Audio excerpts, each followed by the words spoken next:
అదేంటి, ఎలా అయినా సబ్స్క్రైబర్స్ వచ్చేసేయాలి మనకి, సబ్స్క్రైబర్స్ ఫాస్ట్గా వస్తే వ్యూస్ ఎట్లయినా తెచ్చుకోవచ్చు అనే ఆలోచన అనమాట. ఇప్పుడు ఇది ఎందుకు చెప్తున్నానంటే, ఇప్పుడు షార్ట్స్ వచ్చినాయి కదా మనకి, షార్ట్స్లో ఏదో ఒకటి పెట్టేసి సబ్స్క్రైబర్స్ని తెచ్చుకుందాము అనే ఆలోచనలు చాలామంది ఉంటున్నారు. అది వాళ్ళ కంటెంట్ అవనివ్వండి, వేరే కంటెంట్ అవనివ్వండి, వేరే వాళ్ళు షార్ట్స్ పెట్టేసి సబ్స్క్రైబర్స్ తెచ్చుకుంటున్నారు. ఇక్కడ మీరు గమనించాల్సింది ఏంటంటే, నేను చేసిన మిస్టేక్ కూడా అదే. ఏది, నేనేం పెట్టానంటే, మనకు అప్పట్లో యాంకర్ ప్రదీప్ది పెళ్లి చూపులు అనే ఒక షో వచ్చేది కదా, ఆ షో ప్రోమోస్ పెట్టాను అనమాట. సో ఆ షో ప్రోమోస్ పెడితే ఒక రోజులో 900 సబ్స్క్రైబర్స్ వచ్చేసారు, 1 or 2 డేస్లో అనుకోండి.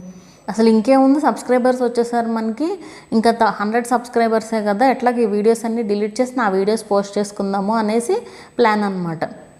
సో అట్లా చేసి మొత్తానికి ఆ ప్రోమోస్ అన్నీ డిలీట్ చేశాను. 1000 పైన సబ్స్క్రైబర్స్ వచ్చేసారు.